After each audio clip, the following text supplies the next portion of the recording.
Welcome to the screen. आज का जो हमारा टॉपिक है, आज हम डिस्कस करने जा रहे हैं मूविंग एवरेजेस। जब भी आप किसी मार्केट में ट्रेडिंग या इन्वेस्टमेंट करते हैं तो उस मार्केट के अंदर आपने ये चेक करना होता है कि मार्केट की डायरेक्शन क्या होगी। ट्रेंड जो है मोस्टली आप कह लें कि दो तरह का ज़्यादातर लोग जानते हैं, लेकिन अगर डायरेक्शन ऑफ मार्केट को हम समझें तो डायरेक्शन जो होती है मार्केट की वो 3 तरह की होती है। एक अप डायरेक्शन होती है और एक डाउन डायरेक्शन होती है और एक होती है सीधी डायरेक्शन जिसे स्ट्रेट फॉरवर्ड कहा जाता है। तो जैसे मसलन फॉर एग्जांपल अगर आप इस पॉइंट को देखें तो ये जो इसकी डायरेक्शन है ये सीधी डायरेक्शन कहलाएगी, क्योंकि यहाँ से जो मार्केट जब चली तो ये तकरीबन जो है वो स्ट्रेट चलती गई मार्केट। ये ना नीचे गई ना ऊपर गई, ये ऊपर और नीचे फ्लक्चुएट करते करते यानी फॉरवर्ड डायरेक्शन में मूव करती रही। इसकी इस डायरेक्शन को हम स्ट्रेट डायरेक्शन या कंसोलिडेशन भी कहते हैं। अगर हम यहाँ से ऑनवर्ड देखें तो ये इसका डाउनवर्ड जो है वो ट्रेंड आ जाता है, इसको हम डाउनवर्ड ट्रेंड कहते हैं। ठीक है। और इसी तरह से फिर जैसे जैसे हम आगे मूव करते जाते हैं, ठीक है, तो ये अपवर्ड ट्रेंड है, यहाँ से नीचे से ऊपर की तरफ जब मूव कर रहा है। तो ओवरऑल आप ये कह सकते हैं कि दो तरह का जो है वो ट्रेंड कंसीडर किया जाता है। डायरेक्शन तीन तरह की होती है। डाउनवर्ड ट्रेंड होता है, अपवर्ड ट्रेंड होता है और इसके साथ साथ जो मार्केट की डायरेक्शन है वो सीधी हो सकती है। अब यहाँ पर मूविंग एवरेज से क्या मुराद है, मूविंग एवरेज क्या है? आप ये देखिए कि मूविंग एवरेज जो है ये one of the most commonly use technical indicator है। ये सबसे ज़्यादा रिलायबल भी इसको कहा जाता है और तकरीबन जितने भी इन्वेस्टर्स हैं या ट्रेडर्स हैं वो इसका इस्तेमाल करते हैं। लेकिन इसका इस्तेमाल करने का हर बंदे का तरीका जो है वो अपना हो सकता है। कोई इसे 15 मिनट की कैंडल पे यूज़ करता है, कोई 5 मिनट की कैंडल पे यूज़ करता है, कोई इसी को 1 घंटे की कैंडल पे यूज़ करता है, कोई 4 घंटे की कैंडल पे यूज़ करता है और कोई 12 घंटे या 1 दिन या 1 हफ्ते या 1 महीने की कैंडल पे यूज़ करता है। अब यहाँ से आपको ये बात समझने की ज़रूरत है कि जैसे-जैसे टाइम फ्रेम बढ़ता जाता है, यानी कि जितना अगर आप 1 घंटे की कैंडल पे यूज़ कर रहे हैं तो वो लेस रिलायबल है। अगर इसी मूविंग एवरेज को आप 4 घंटे की कैंडल पे यूज़ करें तो वो ज़्यादा रिलायबल कंसिडर होती है और अगर आप उसे 1 दिन की कैंडल पे यूज़ करें तो वो उससे भी ज़्यादा काबिल एतमाद या काबिल भरोसा हो जाती है। तो जैसे-जैसे टाइम फ्रेम जो है बड़ा होता जाएगा, वैसे-वैसे मूविंग एवरेज के ऊपर जो एतमाद है या उसकी रिलायबिलिटी है, वो बढ़ती जाती है। मूविंग एवरेज होती क्या है? सिंपली जैसे हम 4 या 5 वैल्यूज़ की एवरेज निकालते हैं। सपोज़ करें कि एक वैल्यू आपके पास 3 है, दूसरी 5 है और तीसरी कोई 8 वैल्यू होगी, सपोज़ कर लें। तो ये 3 वैल्यू होगी, इन तीनों को आप जमा करके जब 3 पे डिवाइड करेंगे तो ये एक एवरेज वैल्यू आ जाएगी। तो एवरेज निकालने का वही मैथमेटिकल फार्मूला है। इसमें सिर्फ बात क्या होती है, आपने क्या करना होता है कि जितने भी पीरियड्स की आप एवरेज ले रहे हैं, सपोज करें आप 10 पीरियड्स की एवरेज ले रहे हैं तो उसके 10 जो कैंडल्स हैं, 10 कैंडल की जो क्लोजिंग प्राइस है उसको 10 पे डिवाइड करके तो ये निकाली जाती है। जैसे सपोज करें कि इस पॉइंट पे है, तो इस पॉइंट से पीछे जो जितनी भी यहाँ से पीछे जितनी ये कैंडल 10 कैंडल जहाँ तक आती है, उन 10 कैंडल की जो क्लोजिंग प्राइस है उसको लिया जाता है और उसको आप एक लाइन से रिप्रेजेंट किया जाता है। किसी भी पॉइंट पे जब आप पॉइंट आउट करते हैं तो उस पॉइंट से पीछे जो कैंडल्स हैं 10 उनकी क्लोजिंग पॉइंट की एवरेज है वो पॉइंट होता है। तो इस तरह से जो होता है ये मूविंग एवरेज जो है मूव करती है और ये डायरेक्शन ऑफ ट्रेंड बताती है। सबसे ज़्यादा जो इसका इस्तेमाल है ये फाइंड करने के लिए कि ट्रेंड की डायरेक्शन क्या है, अप डायरेक्शन है या डाउन डायरेक्शन है। इसकी आगे जो है मूविंग एवरेज की 2 डिफरेंट किस्में हैं। एक तो सिंपल मूविंग एवरेज है और एक आपके पास आ जाती है एक्स्पोनेंशियल मूविंग एवरेज। अब आप देख रहे हैं कि सिंपल मूविंग एवरेज क्या है? एक ऐसी मूविंग एवरेज जो स्लो मूव करती है। एक्स्पोनेंशियल मूविंग एवरेज ये फास्ट मूव करती है। पीरियड इसका सेम हो सकता है लेकिन जो है जो करंट सिचुएशन को लेके चल रही होती है, यानी आज के हिसाब से आज को भी बीच में काउंट कर रही होती है, वो जो है उसको हम एक्सपोनेंशियल बोलते हैं, फास्ट होती है, और स्लो जो होती है वो सिंपल मूविंग एवरेज होती है। तो simple moving average is the simplest type of moving average. Basically simple moving average is calculated by adding up the last periods जो इसके closing prices and then divided by number of x। ठीक है, लेकिन जो exponential moving average है वो जो currently हो रहा होता है उसको भी बीच में शामिल कर लेते हैं, यानी फास्टेस्ट उसको गिना जाता है, और मोस्टली ये कहा जाता है कि वो अभी जो है रिसेंट जो चेंजेस आ रहे हैं उसको कंसिडर कर। अब तीन तरह की मूविंग एवरेज है। एक तो ये देखिए 5 सिंपल मूविंग एवरेज। एसएमए से मुराद है simple moving average, SMA simple moving average. तो जहां पर भी एसएमए लिखा हुआ होगा वहां पर आपने इसको सिंपल मूविंग एवरेज पढ़ना है। और 5 पीरियड्स की मूविंग एवरेज, 30 पीरियड की मूविंग एवरेज और 62 पीरियड की मूविंग एवरेज। पीरियड जो है वो आपकी कैंडल पे डिपेंड करता है, टाइम फ्रेम पे। जैसा कि अगर आप देख रहे हैं कि ये 60 मिनट की कैंडल यानी 1 घंटे की कैंडल है, इसमें हर एक कैंडल 1 घंटे की है।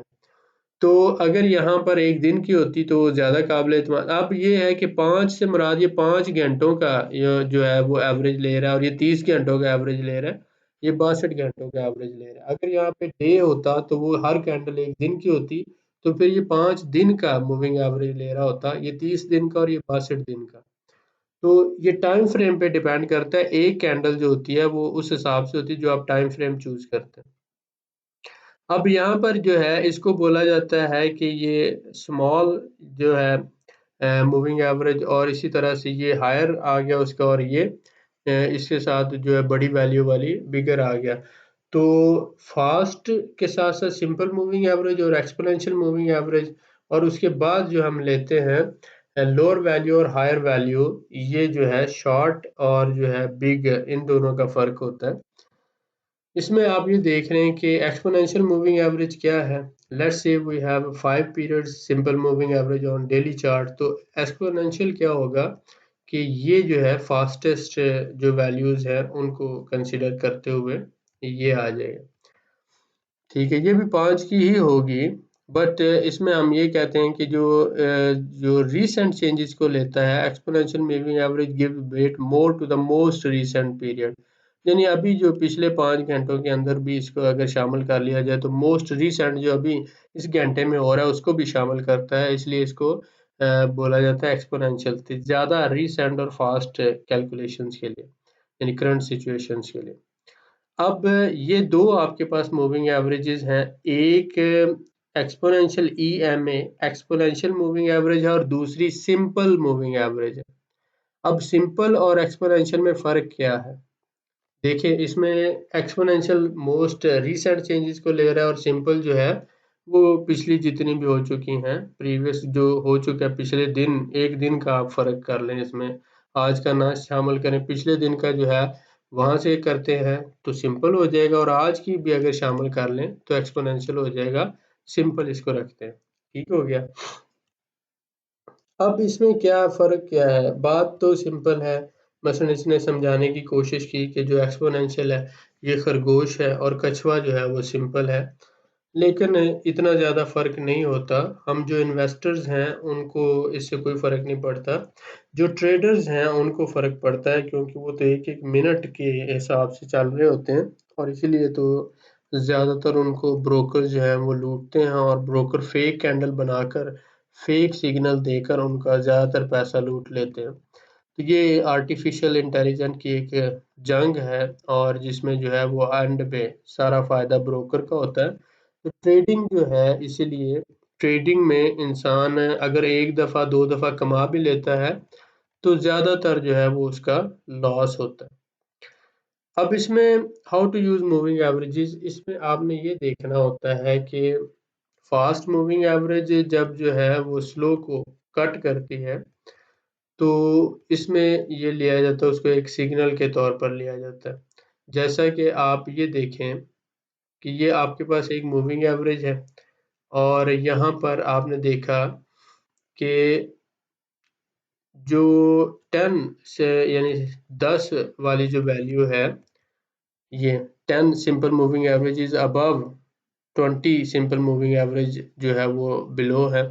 तो जब हम इसको देख रहे हैं कि जब हमारे पास ये क्रॉस ओवर होता है 10 का 20 के साथ, जैसे ही ये जो है स्मॉल मूविंग एवरेज जो है वो लार्ज को क्रॉस करती है ऊपर की तरफ, तो जिस डायरेक्शन में वो जाती है उसको जो है वो लिया जाता है और इसको एज ए सिग्नल कंसिडर किया जाता है। यानी कि मूविंग एवरेज का जो क्रॉस ओवर है, आप देख रहे हैं कि जो 20 है वो यहाँ पर आ गया, सपोज करें ऑरेंज कलर का है, और जो 10 है वो यहाँ पर ब्लू कलर का है। तो जब ये फास्ट मूविंग एवरेज जो है, सिंपल मूविंग एवरेज, इसे आप कह लें कि शॉर्ट कह लें, ठीक है, और ये जो है वो लॉन्ग कह लें, इसको जो भी आपने कहना, बड़ी कह लें, छोटी कह लें, तो ये छोटी है और ये बड़ी है। जब ये छोटी वाली मूविंग एवरेज जो है यानी स्मॉल वाली जो है वो क्रॉस ओवर करती है ऊपर की तरफ, वैल्यू में ऊपर की तरफ, तो ये ट्रेंड को बताती है कि ट्रेंड आप किस डायरेक्शन में होगा। अगर ये नीचे की तरफ क्रॉस ओवर करेगी तो इसका मुराद ये है कि अब यहाँ के बाद जो है ट्रेंड वो नीचे की तरफ होगा। तो जो इसकी छोटी वाली की डायरेक्शन, जिस डायरेक्शन में ये क्रॉस ओवर करती है, वो ट्रेंड की डायरेक्शन कंसिडर की जाती है।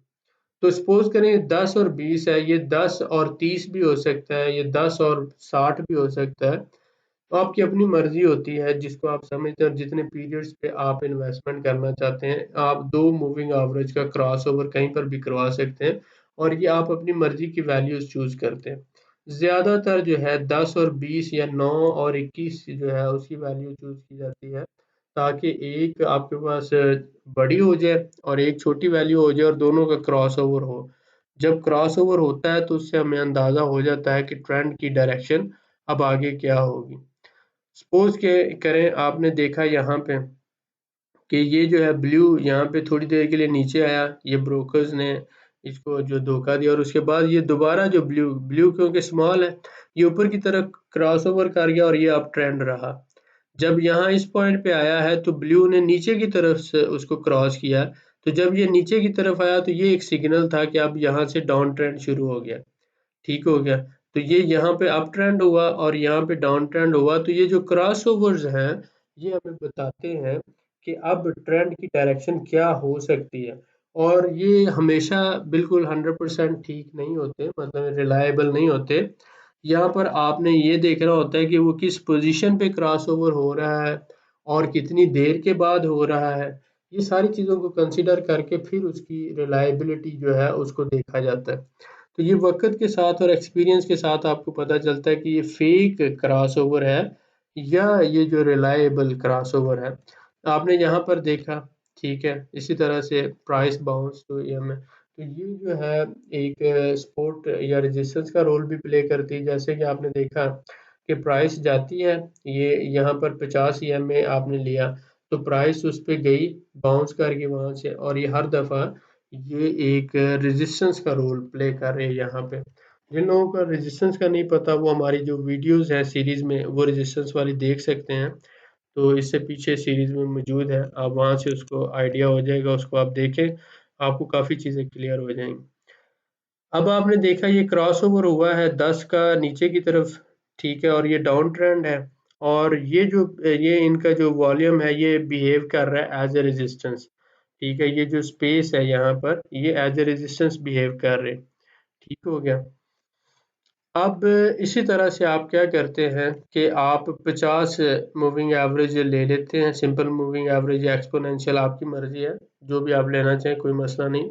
मोस्टली मैं तो 62 यूज़ करता हूँ, तो आप 50 या 62 दोनों में से जो चाहे चूज़ कर सकते हैं। अब ये बहुत सी मार्केट्स जो हैं वो 62 को वो कर रहे होते हैं एज ए सपोर्ट। यहाँ पे आपने देखा कि ये जो पीछे जो थी यहाँ पे ये एज ए रेजिस्टेंस काम कर रही थी, और इस पॉइंट के बाद जो है ये एज ए सपोर्ट काम कर रही है, यानी रेजिस्टेंस जो है सपोर्ट में कन्वर्ट हो गई है। डाउन ट्रेंड में यही जो थी वो एज ए रेजिस्टेंस काम कर रही थी, और अप ट्रेंड में यही चीज जो है वो एज ए सपोर्ट काम कर रही है। प्राइस जब इस लेवल पे आती है यहाँ से बाउंस बैक कर जाती है, फिर नीचे आती है बाउंस बैक कर जाती है, फिर नीचे आती है बाउंस बैक कर जाती है। तो जब जब प्राइस वापस चली जाए तो वो सपोर्ट में कन्वर्ट हो जाती है। तो आपने देखा कि यहाँ पे ये रेजिस्टेंस थी जो यहाँ पर आके सपोर्ट में कन्वर्ट हो गई है, ठीक हो गया। तो 50 ईएमए लगा के आप चेक कर लेते हैं कि वो रेजिस्टेंस और सपोर्ट का रोल भी प्ले कर रही है, और उसके साथ साथ ये क्रॉसओवर्स का होता है इसमें। तो इसमें 3 या 4 जो है डिफरेंट मूविंग एवरेजेस ले ली जाती हैं। जैसे कि आपने ये देखा कि यहाँ पर आपने 3 डिफरेंट मूविंग एवरेजेस जो हैं वो ड्रा की और इनके लेवल्स बना लिए आपने। ठीक है, तो उन लेवल्स के दरमियान में जो है ये मूव करती रहेगी प्राइस, तो आप उसको जो है ये ऊपर जब जाती है प्राइस तो यहाँ पर ये एज ए रेजिस्टेंस काम कर रही है, और प्राइस नीचे आ जाती है तो यहाँ पर जो है नीचे ये एज ए सपोर्ट काम कर रही है। तो इस तरह से ये इसी के दरमियान मूव करती रहती है प्राइसेस। तो सपोज करें ये ऊपर वाली 10 हो गई, ये इसी तरह से 20 होगी, ये नीचे वाली जो है 30 होगी, तो 10-10 के फर्क के साथ आप ले सकते हैं, या आप एक बड़ा पीरियड भी सिलेक्ट कर सकते हैं, और इस तरह से आप 3 या 4 मूविंग एवरेजेस का एक पूरा पैनल बना लेते हैं, और उसके अंदर ही आप उसको करते रहते हैं ट्रेडिंग या इन्वेस्टमेंट। ये आगे इस पे इंशाल्लाह तफसील से बातें होती रहेंगी हमारी। ओवरऑल आपको ये बात समझ आनी चाहिए कि जैसे ये देखिए प्राइस क्लोज अबव अपर एनवेलप, और यहाँ पर ये 20, तो ये इसको हम ब्रेक अप बोलते हैं। इसने प्राइस को जो है ना वो ब्रेक किया इस लाइन को, रेजिस्टेंस जो थी उसको ब्रेक करके जो है वो मूव कर गया मार्केट ऊपर की तरफ। तो ये होता है सम टाइम जो है प्राइस इस तरह से सडनली मूव कर जाती है, तो इसको हम ओवरबाउट कंडीशन बोलते हैं, और इसमें जो है ये ब्रेकअप हो जाता है इसका जो कंडीशंस है इसकी, जो भी इसकी रेजिस्टेंस है,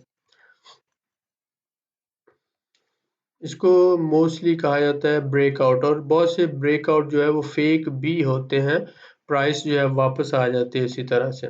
अब यहाँ पर जो है हमने एक चीज़ जो डिस्कस करनी है कि how to analyse trends with moving averages. Ribbon से मुराद ये है कि आप 3 या 4 जो है डिफरेंट मूविंग एवरेजेस ड्रा कर लेते हैं। तो इसने तो ये तकरीबन सपोज कर लें 8-10 ली हुई हैं, तो हम मोस्टली 5 मूविंग एवरेजेस लेते हैं।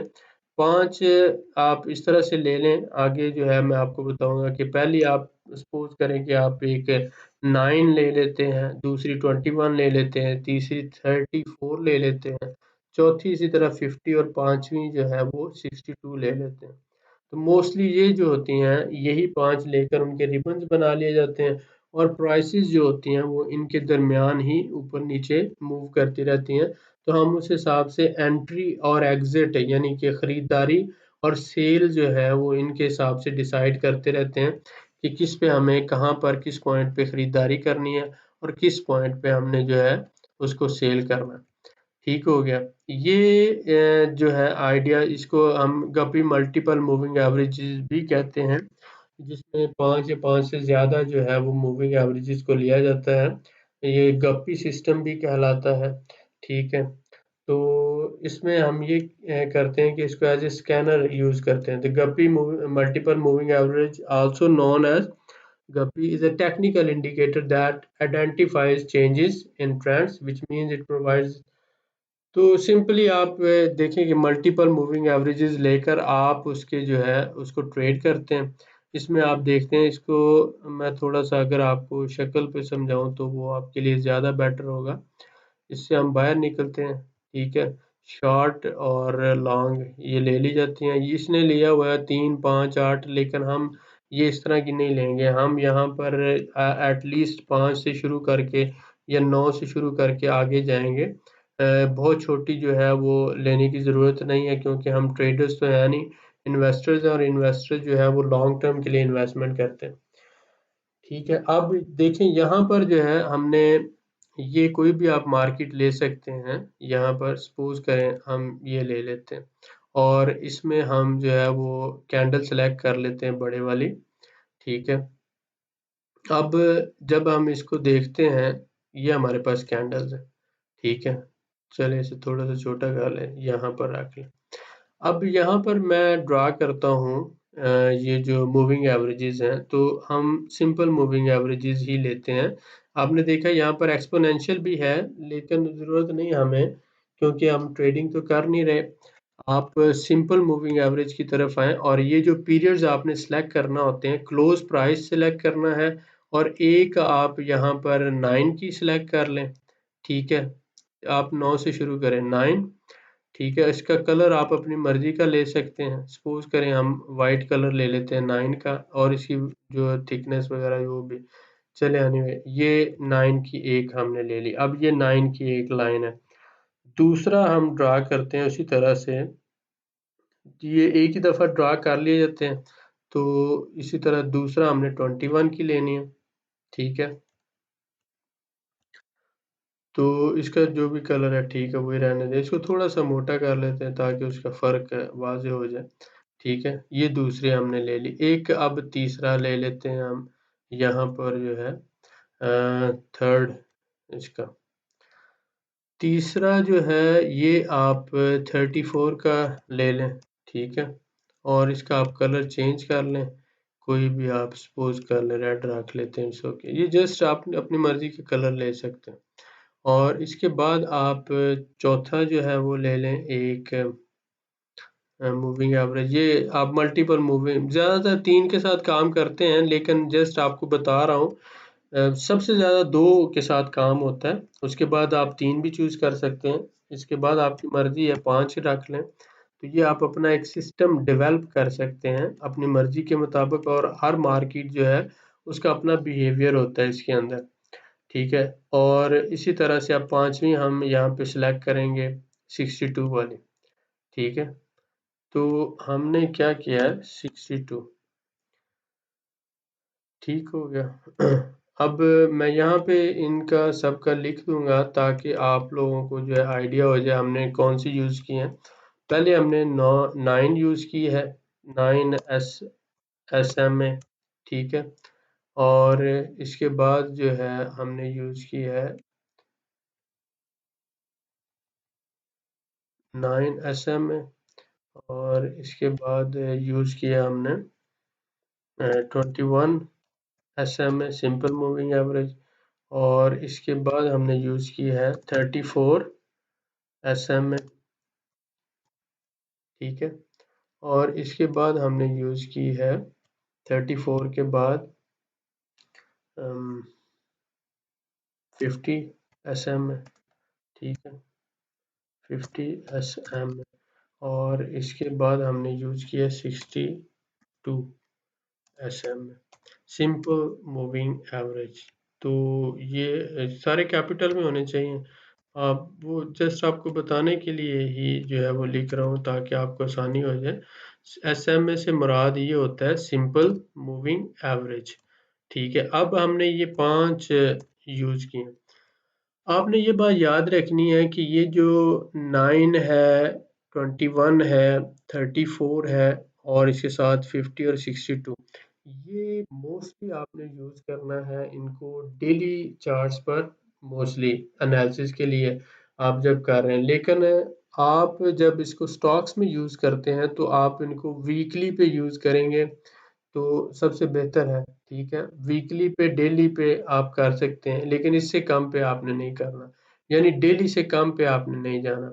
डेली, वीकली और उसके बाद मंथली पे ये चला जाएगा, एनालिसिस में हमें हेल्पफुल रहेगा। अब आप देख देख रहे हैं कि ये सबसे नीचे जो है ये हमारे पास आ रहा है 62, ठीक है, सबसे नीचे। इसको हम अगर यहाँ पर इसको देखते हैं तो मल्टीपल क्रॉसओवर्स हुए। प्राइस जो है ये यहाँ पर आई है 9 तक और वापस चली गई। दूसरी दफ़ा प्राइस यहाँ पे आपने देखा है कि यहाँ पे दूसरी दफ़ा प्राइस 21 तक आई और वापस चली गई। और उसके बाद तीसरी दफ़ा प्राइस आपने देखा कि 62 तक आई और वापस चली गई। तो सम टाइम प्राइस जो है वो सपोज कर लें कि 9 से वापस चली जाती है सम टाइम जो है 21 से वापस चली जाती है, और सम टाइम जो है 34, और इसी तरह से। तो हर मार्केट का बिहेवियर जो होता है वो डिफरेंट होता है। लेकिन हम जब देखते हैं तो हमें एक बात का अंदाज़ा होता है कि मोस्टली जो है 62 को सब फॉलो करते हैं, और ज़्यादातर कैंडल्स जो हैं या ज़्यादातर मार्केट्स के अंदर प्राइस 62 से नीचे नहीं जाती, ठीक है। और अगर नीचे चली जाए तो उसके बाद ट्रेंड जो है वो चेंज हो जाता है। तो इसमें आपने देखा कि यहाँ पर जो है ये 34 का जो लेवल है बहुत ज़्यादा अरसे तक ये एज ए सपोर्ट काम करता रहा। जब ये सपोर्ट ब्रेक हुई है तो फिर ये नीचे आया और ये थोड़ी देर के लिए रेजिस्टेंस बन गया, और फिर जब ये रेजिस्टेंस ब्रेक हुई तो उसके बाद ये जो है यहाँ पर ये जो लेवल है 21 का, ये एज ए सपोर्ट बन गया। ठीक है, तो ये जो है मल्टीपल लेवल्स हैं, और इसको हमने 5 डिफरेंट सिंपल मूविंग एवरेज का इस्तेमाल करके इसको सीखा। लेकिन आप क्या कर सकते हैं, आप ज़्यादातर जो है वो 2 मूविंग एवरेज जो है शुरू में उनका इस्तेमाल सीखें। ठीक है, और जैसा कि यहाँ पर आपने देखा कि हमारे पास कौन-कौन से हैं।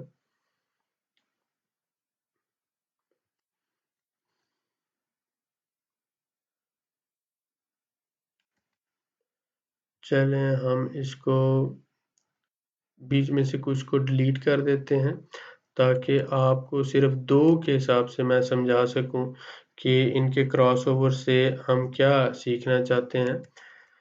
क्रॉसओवर होता कब है और हमें उसको किस तरह से मद्देनज़र रखना है। 9 को हम रखते हैं, 21 को जो है हम यहाँ से फ़ारिग करते हैं। ठीक है, ये 9 है और ये जो है 50 है, तो इसको भी जाने दें। ठीक है, हमें ये सिर्फ चाहिए 9 और 62। अब ये हो गया, ये जो है ये एक हम लॉन्ग टर्म जब डिसीजन ले रहे होते हैं तो हम इस तरह से करते हैं कि 9 और 62 की 2 ही मूविंग एवरेजेस को हम रख लेते हैं, और फिर हम ये देखते हैं कि जब जब ये जो है क्रॉसओवर होता है इसका, सपोज करें कि ये नीचे, ये इधर आगे पीछे होती रही और जैसे ही ये क्रॉसओवर हुआ और नीचे आया, तो इस पॉइंट से हमें पता चल गया कि अब 62 के नीचे आ गया है ये। तो काफ़ी दिन मुझे मिल गए इसको डिसाइड करने के लिए, और मैं इसको देखता रहा कि ये 4-5 दिन जो है ये 62 से नीचे रहा है यहाँ पे। ठीक है, तो मुझे अंदाज़ा हो गया कि इसका मतलब है कि अब ये डाउन ट्रेंड है, यहाँ पे चला। ठीक है, इस पॉइंट की बात कर रहा हूँ। ठीक है, आप जब ये देख लेते हैं, ठीक है, यहाँ पर कितने दिन आपको मिले क्रॉसओवर के बाद जज करने के लिए कि ये जो मार्केट है, ये यहाँ से क्रॉस हुई नीचे और उसके बाद ये इधर ही मूव करती रही, ये वापस ऊपर नहीं गई, और अगर गई भी है तो ये जो पॉइंट है इसने एज ए रेजिस्टेंस काम किया है, इस पॉइंट ने। तो इसलिए ये है कि मार्केट यहाँ से ऊपर नहीं गई और ये फिर यहाँ से नीचे ही आई है। तो जब ये क्रॉसओवर हो गया 9 का 62 से, तो इसका इसका मतलब है कि ट्रेंड जो पीछे जो ट्रेंड था, जो अप ट्रेंड था, अब वो ख़त्म हो चुका है, और ये अप ट्रेंड जो है वो अब डाउन ट्रेंड में बदल चुका है। ठीक है, ये थोड़ी देर के लिए अप ट्रेंड हुआ था। ठीक है, यहाँ से ये जब चला तो ये थोड़ी देर तक ये क्रॉस ओवर हुआ और ये अप ट्रेंड हुआ। उसके बाद ये जैसे नीचे क्रॉस किया इसने, उसके बाद डाउन ट्रेंड दोबारा शुरू हो गया और ये इसी तरह नीचे आया, और इसके बाद यहाँ पर आपने देखा ऊपर गया और ये क्रॉस ओवर हुआ। अब क्रॉस ओवर होने के बाद ये फिर आप देख रहे हैं कि ये फिर अप ट्रेंड रहा है। तो ये जब भी जो स्मॉल वैल्यू का हायर वैल्यू के साथ क्रॉस ओवर होता है और जिस डायरेक्शन में होता है, उस डायरेक्शन पे हम फिर वो आगे डिसीजन लेते हैं। ठीक है, तो ये जब यहाँ पर हुआ तो प्राइस कंफर्मेशन के लिए हम इनको इस्तेमाल करते हैं। इसको हम सिंपल मूविंग एवरेज या मूविंग एवरेज क्रॉसओवर्स का नाम देते हैं, जिसमें एक वैल्यू छोटी ली जाती है और एक वैल्यू जो होती है वो बड़ी ली जाती है, और उसके हिसाब से फिर हम अपनी ट्रेड्स को आगे जो है वो इस तरह से डिसाइड करते हैं। ओवरऑल आज की इस वीडियो में हम ये डिस्कस करना चाहते थे कि मूविंग एवरेज होती क्या है, और मूविंग एवरेज डायरेक्शन जो है, ट्रेंड की डायरेक्शन बताने में क्या रोल प्ले करती है। आप ये देख रहे हैं कि आपको अंदाज़ा हो रहा है कि ये जो लाइन यहाँ से ऊपर की तरफ जा रही है, तो इसका मतलब है कि ट्रेंड अपवर्ड है। ठीक है, और इसी तरह से आप ये देखते हैं कि जब ये लाइन नीचे की तरफ जा रही होती है, मसलन यहाँ पे जो है ये नीचे की तरफ जा रही थी यहाँ से, तो इससे हमें अंदाज़ा हो जाता है कि ट्रेंड जो है डाउनवर्ड है। तो ओवरऑल जो होती है मूविंग एवरेज हमें ट्रेंड की डायरेक्शन बताने में हेल्प करती है, और ये हमें हमेशा बिगर टाइम फ्रेम पे देखना चाहिए। इस पॉइंट से पहले आपने देखा कि ट्रेंड डाउनवर्ड था और इस पॉइंट के बाद जो है वो ट्रेंड अपवर्ड हो गया। तो यहाँ से अपवर्ड हो गया ट्रेंड, ठीक है, और इस पॉइंट से पहले जो था ट्रेंड डाउनवर्ड था। तो मूविंग एवरेज का एक काम तो ये है कि ये हमें ट्रेंड की डायरेक्शन बताते हैं कि मार्केट की डायरेक्शन डाउनवर्ड है या अपवर्ड है, पहला काम। दूसरा काम कि छोटी और बड़ी जो वैल्यूज हैं, जब ये क्रॉस ओवर्स होते हैं तो इससे हमें अंदाजा हो जाता है कि अब बुल्स जो हैं वो हार रहे हैं या जीत रहे हैं, बियर्स जीत रहे हैं या हार रहे हैं। तो जो जीत रहा होता है हम फिर उसकी डायरेक्शन के हिसाब से डिसीजन लेते हैं। ठीक हो गया। और इसके साथ 3 या 4 मूविंग एवरेज का एक पैनल बनाकर हम उनके अंदर भी जो है वो ट्रेडिंग करते हैं। तो 3-4 काम है मूविंग एवरेज के, जिसमें सबसे ज़्यादा इस्तेमाल होता है ट्रेंड की प्रिडिक्शन करने में, और दूसरा इस्तेमाल होता है as a support and resistance, इसमें री एंट्री के लिए। जैसे कि सपोज करें कि ये मार्केट यहाँ पे नीचे आई, तो हमें पता चला कि ये ओवरऑल ट्रेंड तो अप है, लेकिन ये मार्केट नीचे आई है, तो ये एक फ़ायदेमंद सूरत हाल है और हमने यहाँ से शेयर खरीद लिए और मार्केट में एंटर हुए और ये शेयर प्राइस बढ़ना शुरू हुई। क्योंकि हमें अंदाज़ा था कि पहले से प्राइसेस अपवर्ड जा रही हैं और अगर ये प्राइस थोड़ी गिरी है तो ये एक मौका है मार्केट में एंट्री का। तो इस तरह से मूविंग एवरेज हमें पता चल जाता है कि हम किस तरह से मार्केट में कहाँ पर एंटर हों और हमें शेयर कहाँ पे खरीदने चाहिए। मसलन जैसा कि मैंने इस पॉइंट की वजाहत की है कि अगर आप देख रहे हैं कि यहाँ से मार्केट ये ऊपर को जा रही है और इसके बाद यहाँ जाने के बाद ये मार्केट तकरीबन 20% गिरी है नीचे, तो ये पॉइंट जो हमें मिल गया री एंट्री के लिए। हमने यहाँ पर सपोज करें अगर हमने 5,000 शेयर खरीदने हैं तो हम यहाँ पर जो है 1,000 खरीद लेंगे। लेकिन अगर ये मार्केट वापस और गिरती तो हम यहाँ पे दूसरा 1,000 खरीदते। अगर ये और गिरती तो हम यहाँ पे आके तीसरा 1,000 खरीदते। अगर ये और गिरती तो हम यहाँ पे आगे चौथा 1,000 खरीदते। यानी कि हमने अगर 5,000 खरीदने हैं तो हमने इस तरह से खरीदने के हर 20% पे, मसलन पहला जब 20% गिरा है तो हमने एक खरीद लिया, आगे फिर 50% पे जब जाएगा तो हम दूसरी बार खरीद लेंगे, जब 80% पे जाएगा तो हम तीसरी बार खरीदारी कर लेंगे, और जब ये 100% तक इस लेवल तक आ जाएगा तो हम चौथा। तो ये हम फिर डिसाइड करते हैं कि हमने किस लेवल पे और किस पॉइंट पे खरीदारी करनी है। तो इस तरह से हमें आइडिया हो जाता है। और एंट्रीज कहाँ पे लेना होती हैं, बाइंग कैसे करनी है, उसमें ये हमें हेल्पफुल रहते हैं। ठीक हो गया। तो उम्मीद है कि आज के इस सबक से कुछ ना कुछ आपको सीखने का मौका मिला होगा और आप जो है इस लेसन को रिवाइज करें। और इसके साथ-साथ जो है इस वीडियो में कोशिश मैंने की है कि आपको बहुत से पॉइंट क्लियर करूँ।